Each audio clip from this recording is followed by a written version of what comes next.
Pada saat itu bunga di kedua ujungnya, ditambah berbagai biaya yang kami sembunyikan dalam kontrak, setidaknya 70 juta hingga 80 juta bunga sebulan, jika dia membutuhkan 2 atau 3 bulan, benar-benar melemparkannya setengah mati.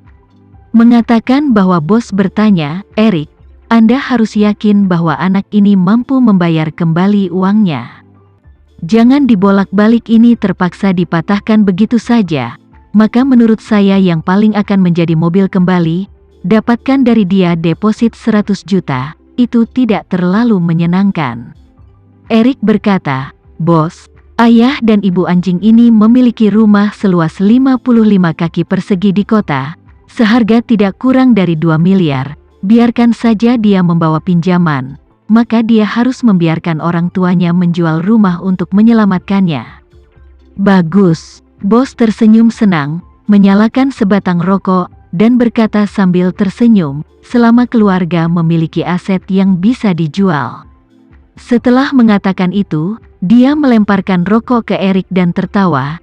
"Ketika dia dimakan, tidak peduli berapa banyak yang saya dapatkan, Anda akan mendapat 10 poin komisi." Membunuh babi dan meletakkannya di piring adalah hal biasa di semua lapisan masyarakat.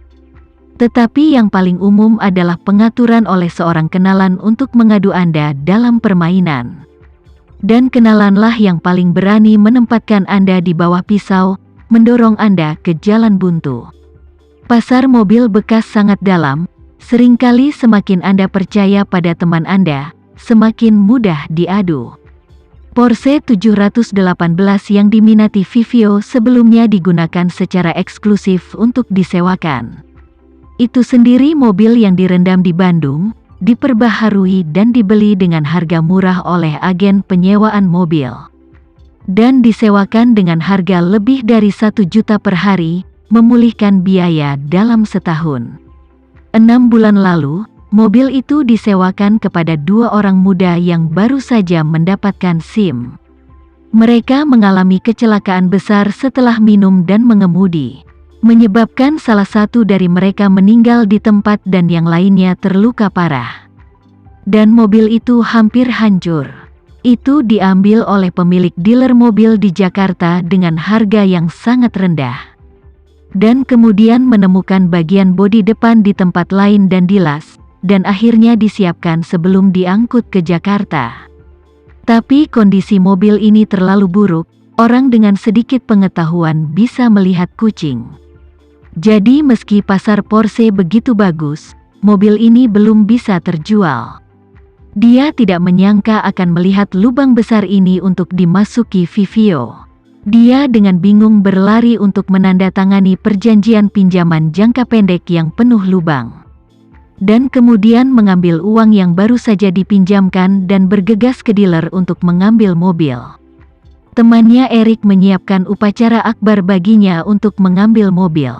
Mobil sport yang basah kuyup dan diperbaharui dibersihkan, dan Erik juga mengikatkan bunga merah besar padanya, dan sekarang terlihat sangat bagus.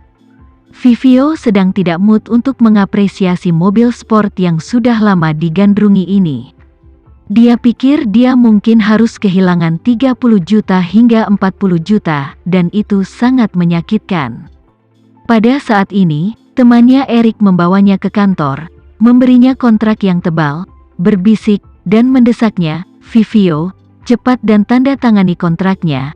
Saya punya rekan lapangan dan sedang mencari sumber mobil 718, dan cukup cemas. Anda mengambil mobil itu, saya akan mengatur agar dia menemukan Anda untuk melihat mobil. Ketika Anda memberinya harga plus 10 juta, saya kira dia pasti ingin membelinya. Jadi uang bungamu akan diperoleh kembali."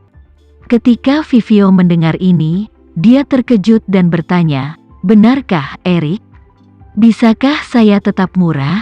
Erik mengedipkan matanya dan berbisik, "Pelankan suaramu, jangan biarkan bos kami mendengarmu, atau dia pasti akan memarahiku." Vivio berkata, ya, Erik, terima kasih banyak untuk ini. Jangan sopan padaku." Erik langsung membalik kontrak ke halaman terakhir, menunjuk ke tanda tangan, dan berkata kepadanya, "Kamu cepat tanda tangan, Setelah tanda tangan aku akan mengantarmu untuk mengambil mobil. Baik, 10 menit kemudian, Vivio akhirnya melihat Porsche 718 yang sudah lama ia dambakan.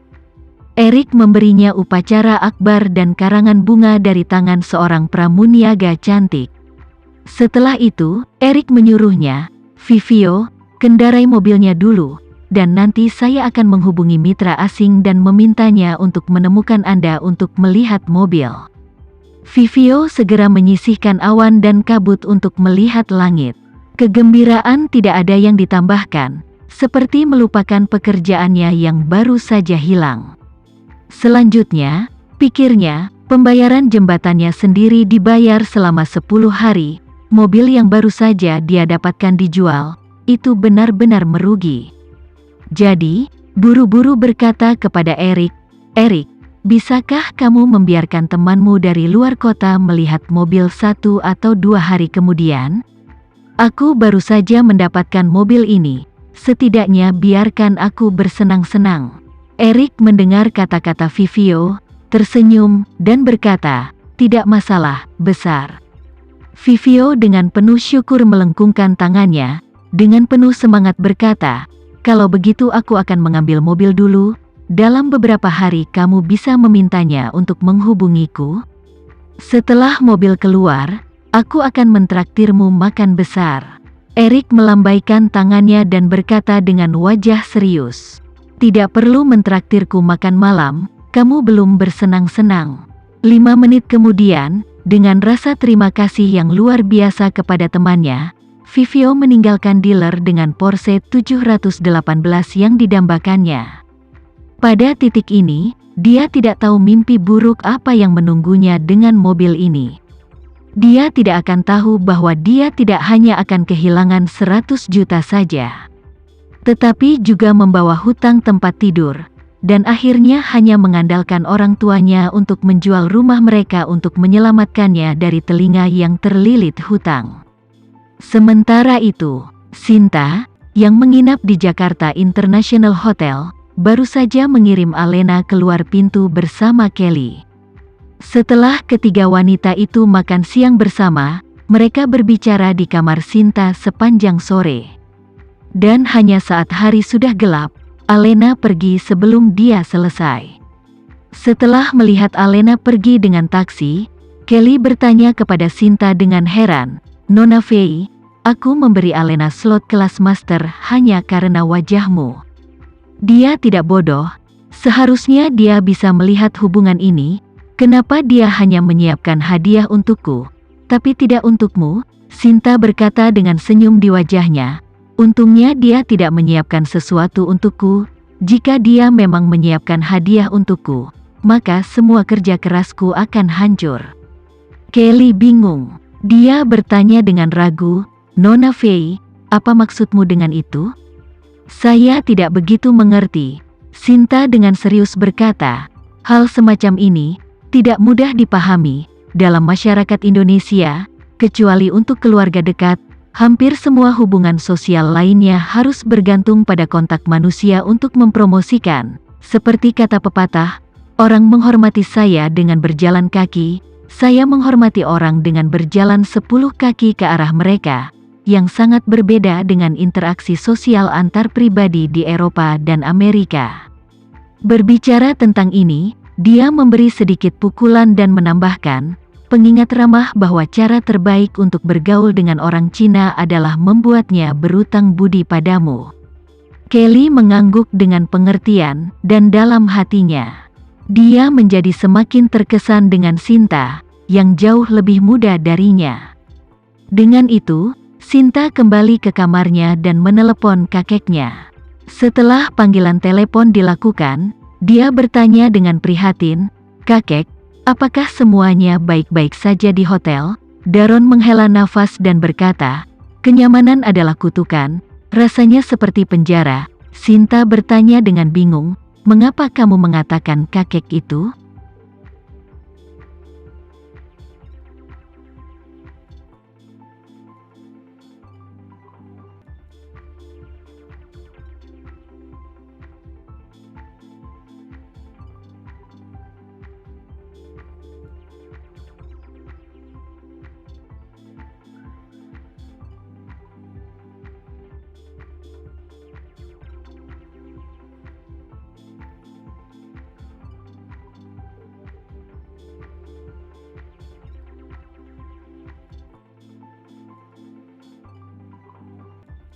Sekian dulu ya video kali ini, kita lanjutkan lagi videonya di lain waktu. Oh iya, bagaimana menurut kalian? Semoga bisa sedikit menghibur kalian semua. Untuk teman-teman yang baru nonton, jangan lupa subscribe ya, hehehe. Dan kalau teman-teman ada yang ingin gabung langganan, bisa langsung gabung saja untuk dapat fitur yang menarik dan sedikit membantu Mimin. Terima kasih banyak sudah menonton, sampai jumpa lagi, bye.